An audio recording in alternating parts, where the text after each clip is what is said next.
ఒక అడవిలో ఒక అందమైన చెరువు ఉండేది.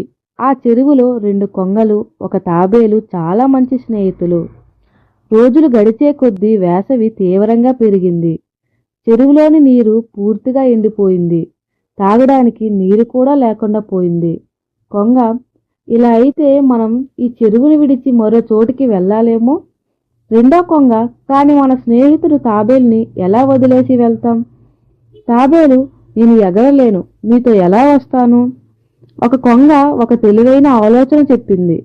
ఒక బలమైన కర్రని తీసుకొని 2 కొంగలు చివరను తమ ముక్కులతో పట్టుకున్నారు.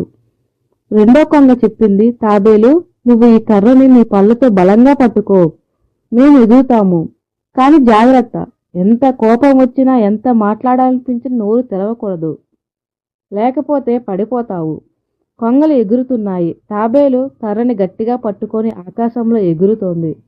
కింద ఉన్న గ్రామ ప్రజలు ఆశ్చర్యంగా చూస్తూ నవ్వుతున్నారు.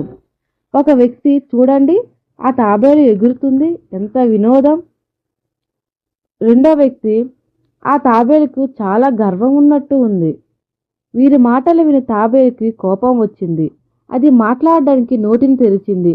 మీరు ఏమి అంటూ నోటిని తెరవగానే తాబేలు కర్రను వదిలేసి అత్యంత ఎత్తు నుండి పడిపోయింది.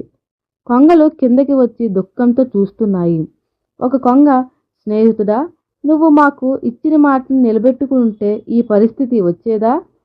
రెండో కొంగ, అవసరం లేని మాటలు, కోపం, ఇవి మనకి నష్టాన్నే చేస్తాయి.